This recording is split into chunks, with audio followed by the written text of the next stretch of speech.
This is so not embarrassing at all. It's like the opposite of embarrassing. Yeah. I wanted to make Chicken Shop Date. I wanted to have a broadcaster put that on television, and everyone said no. So then I made it myself, and that's the best thing I've ever done. This is like my only connection to spirituality. I just really believe that what's meant for you won't pass you by. Hi, I'm Amelia Dimoldenberg, and this is my career hotline. Give me a call on 0800 I give good advice if you have a work dilemma that needs solving. Here's my first caller now. Hello? Oh, you fancy your boss. You know what? I don't think that's necessarily a bad thing, because life without a crush is incredibly boring. So I do think that we need a crush at all times in order to like wake up in the morning. I also think having a crush at work means that you're probably more likely to go to work. So that's also probably a good thing. And then, you know, if you're in the office and there's someone like catching your eye, then yeah, I think it will make you enjoy your job more. The issue is if the crush becomes incredibly distracting. And when it's your boss in particular, I wouldn't advise dating your boss, but I don't think there's anything wrong with having a crush on your boss. Because yeah, again, I would just think that makes your work life more enjoyable, because you could be anywhere in the world having the worst time ever, and if your crush walks in the door, then it's the best night of your life. Don't fret. Just don't get with the boss. Just flirt with them instead.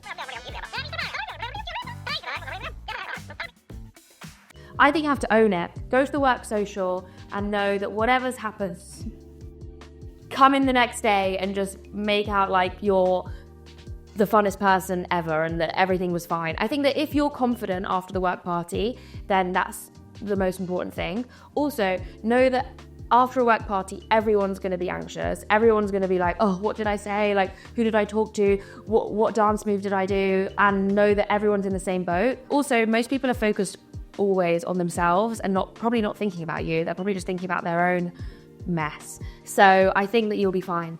Also, I would say when you're at a work party, just spend the whole time on the dance floor, and then you won't have to worry the next day because you just have been dancing the night away. You just like go wiggle, I guess. Just do this all night at the work party, and then why would you be embarrassed the next day? Like, this is so not embarrassing at all. It's like the opposite of embarrassing. Yeah. Okay, you want your brand to go viral. Do I have tips for you? My tip is that you don't want your brand to go viral.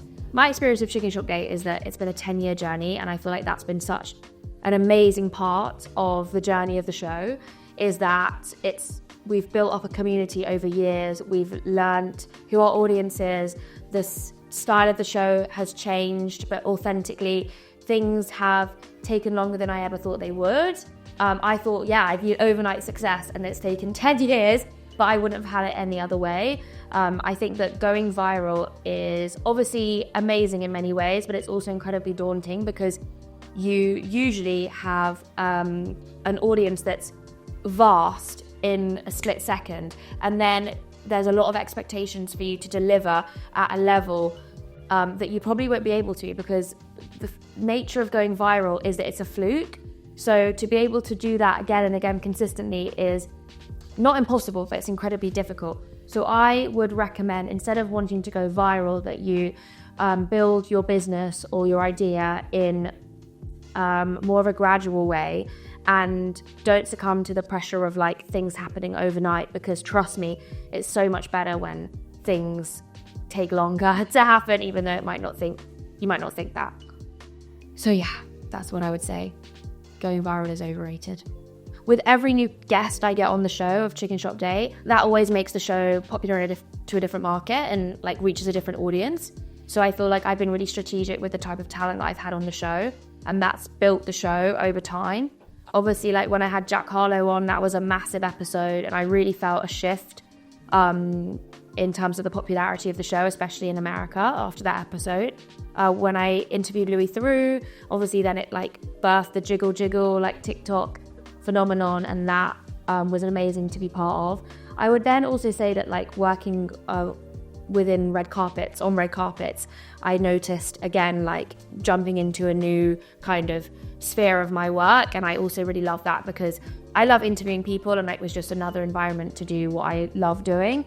So yeah, I noticed definitely a change when I was doing red carpet interviews more.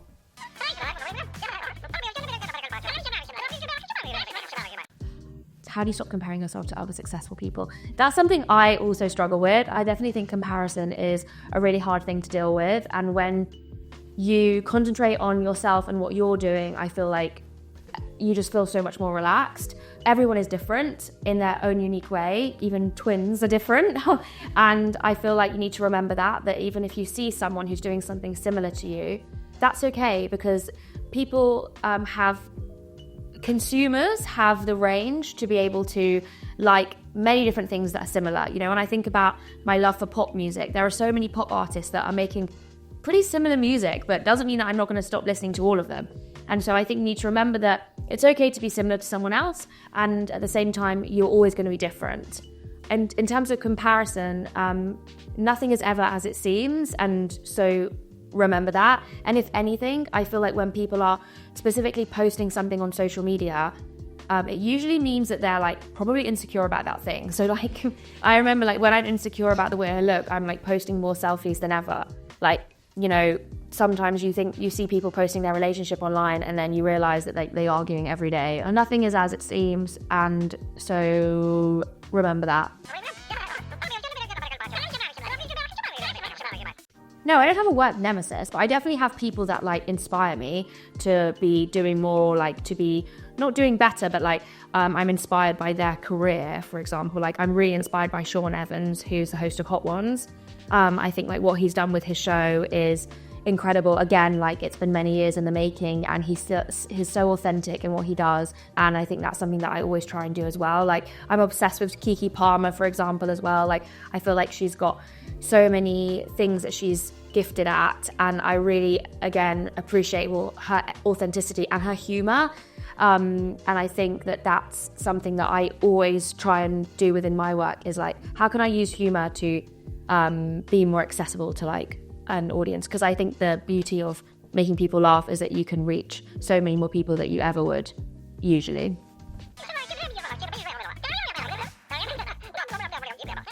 You're gonna get ghosted after a job interview. Damn it. I think that you should act like you would on a date. If someone ghosts you on a date, then you would think, oh, I can do better than that, and I'm not going to speak to them again.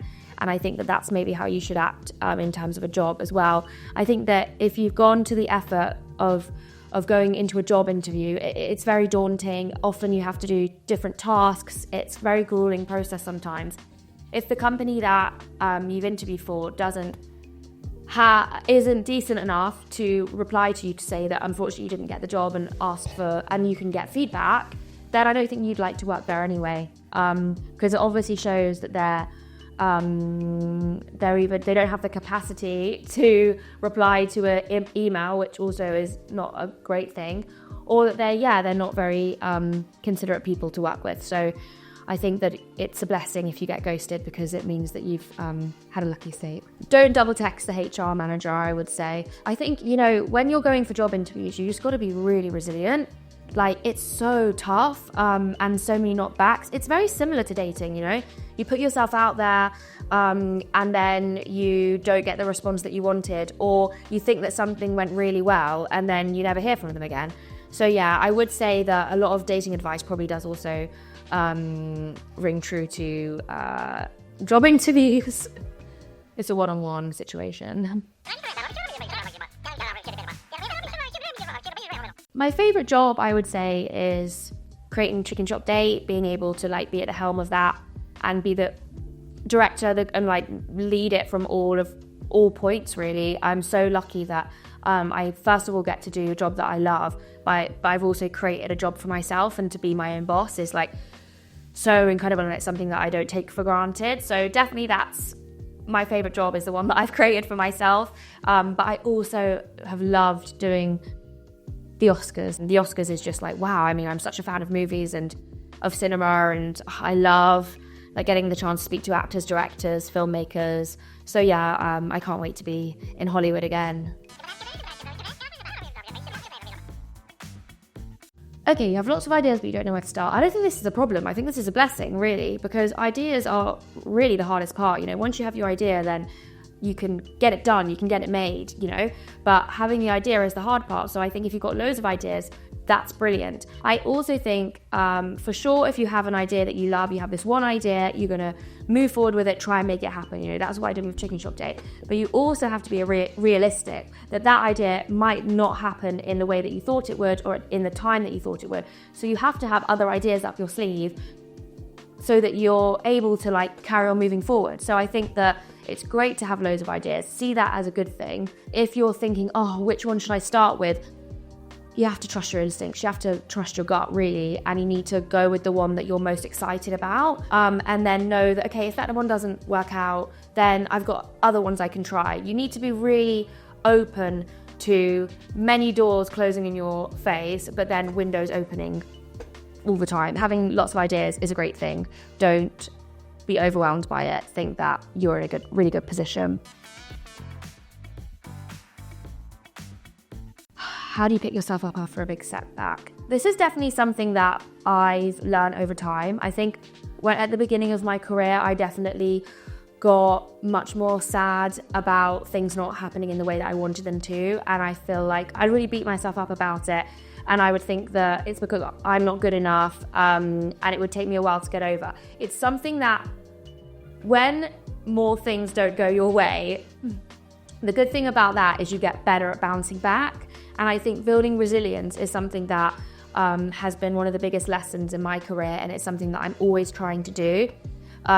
So when something doesn't go to plan, or something goes wrong, or you don't get the job that you wanted, just know that everything is a lesson, first of all. I really believe that. This is like my only connection to spirituality that I have, but I just really believe that what's meant for you won't pass you by. And I always do say that to myself when things don't happen, Everything happens for a reason as well. I think that too.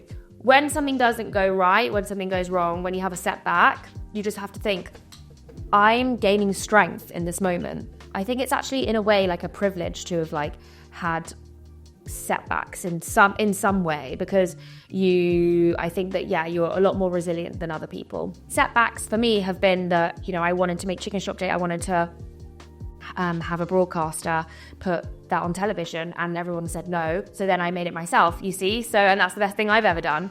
So a setback has turned into a win in many ways. There's also been countless times there's been people I've wanted to have as guest on Chicken Shop Day, and they've said no, or it's taken way longer than I thought. I've had moments when, I've interviewed someone and my favourite moment has then not been able to make the edit because the talent has kicked up a fuss. That's only happened like once, but that to me, I was like, no. I've lost footage, I've lost amazing footage because the memory card's been corrupted. That's happened numerous times. So there's been, opportunities that I thought I'd get and I didn't. Everything happens for a reason. Okay, I love this question, what to do when you're not feeling creative. My favorite thing to do always is to go and consume culture. So I would say when you're not feeling creative, go to the cinema, go to an art gallery. Honestly, go for a walk in the park and go on a tree walk, where you find out different trees and what they're about. I've done that once. Go and meet friends that you haven't seen in ages and speak to them about, something that maybe has been on your mind. I think consuming culture and art is the best way to feed your own creativity. I think one thing that art always teaches us is that we're able to have new thoughts. So I think that it's vital that we're always reading, watching, doing things. I'm lucky enough, I grew up in London, that I'm surrounded by culture always. And even if no matter where you live, there's definitely something that will be able to feed your soul in some way. And then also we have the internet, so you can go on that. The best career advice being in the industry, and that I would say to other people, is to be open to change. You might have an amazing idea for how you want your life to be and how you want not just your work life, your personal life to be. And that's brilliant. You should have a vision. I've always been someone who's had a very clear vision. Even before manifesting was something I feel like I've been manifesting since I was in primary school of what I wanted my life to look like. But it doesn't work out how you imagined it, because fantasy is not reality. So you can spend hours and hours of your day daydreaming about this life you want, and it's never going to be the way it appears in the daydream.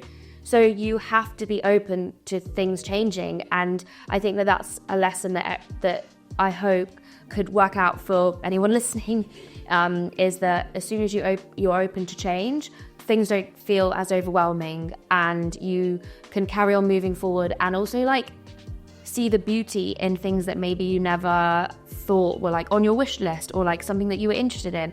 And change is amazing. Change is the only constant. So you got to embrace it. Thanks for calling. Consider your work dilemmas solved.